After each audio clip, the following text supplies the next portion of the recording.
Bienvenue dans cette vidéo, c'est encore Aristide, votre frère, j'espère que vous allez bien. Tu veux étudier en Belgique et tu as déjà entendu parler de prise en charge ou de l'annexe 32 ou le garant. Et tu as plusieurs questions sans réponse, ou du moins tu veux avoir toutes les informations concernant la prise en charge. Dans cette vidéo, je vais t'expliquer étape par étape, c'est quoi une prise en charge? Qui peut te faire ou te signer une prise en charge? Le garant doit-il obligatoirement être belge ou résider en Belgique? En d'autres termes, celui qui doit te prendre en charge, faudra-t-il qu'il réside nécessairement en Belgique ou être belge? Quelles sont les conditions ou les documents requis pour faire une prise en charge? Quel est le montant minimum exigé pour que une personne, un garant vous prenne en charge? Ce qu'il faut savoir, ici j'attire votre attention avant de passer, au fil des temps, on a indexé ce montant et je vais vous donner exactement pour le compte de l'année 2025-2026. Comment vérifier même la solvabilité du garant? Comment même savoir si cette prise en charge est bonne ou fausse? Et si même le garant qui l'a signé, si ce document de prise en charge est vrai, n'est pas falsifié. Et souvenez-vous encore, il y a plusieurs étudiants qui ont obtenu l'OQT parce que ceux qui ont été supposés leur prendre en charge leur ont fourni des fausses fiches de paye ou des faux documents. Et en dernière position, comment est-ce qu'un garant peut prendre plusieurs étudiants en charge? Tel sera donc l'objet de notre vidéo. Alors, chers amis, si tu es nouveau ou nouvelle sur cette chaîne, sache qu'ici, j'accompagne les jeunes étudiants étrangers africains qui aimeraient poursuivre légalement les études en Belgique en leur montrant à travers un programme en formation vidéo payant comment constituer eux-mêmes les dossiers sans qu'une tierce personne ne les aide dans les démarches. C'est quoi ce programme en formation vidéo? C'est une série de vidéos explicatives qui vous montrent en de mots simples et de façon détaillée tout ce que vous deviez faire et savoir en vue de l'obtention du visa d'études sans avoir besoin de personne. Et ici, on va donc parler de la prise en charge. Avant d'entrer au vif du sujet, je vais enlever mon casque et être clair, chers enfants, avec vous.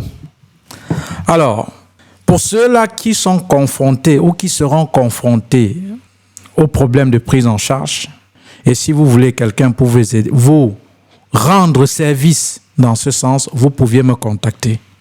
Mais il faut savoir, ce n'est pas gratuit. Je ne vous dis pas ça en eBay. Non, je vous dis ça publiquement. Si tu es confronté au problème de prise en charge et tu aimerais quelqu'un pour t'aider à te prendre en charge et tu aimerais quelqu'un pour te rendre ce service, je suis disponible. Mais ce n'est pas encore gratuit.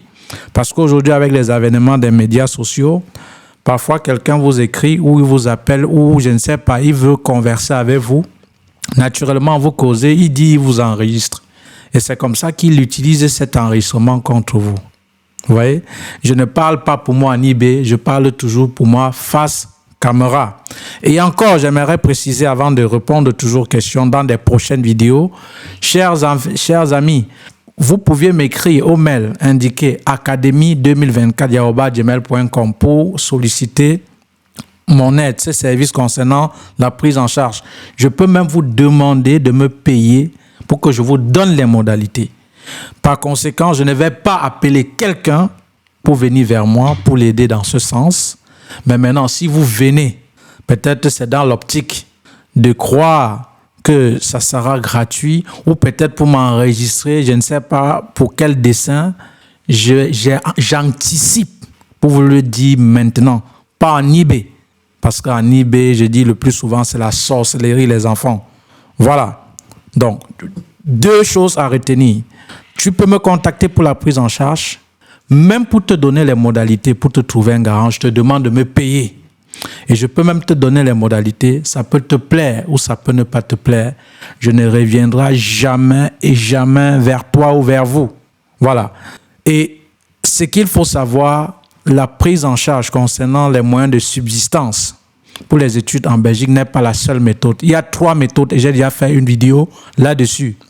Les 3 méthodes. Première méthode, la bourse ou les fonds personnels. Deuxième méthode, la prise en charge dont je vais faire des vidéos pour vous expliquer et répondre à certaines questions concernant la prise en charge pour le compte de l'année 2025-2026. Et enfin, la troisième méthode comme moyen pour subvenir à vos besoins, il y a le compte bloqué Studeli que je vous conseille vivement si vous n'avez pas la possibilité d'avoir un garant.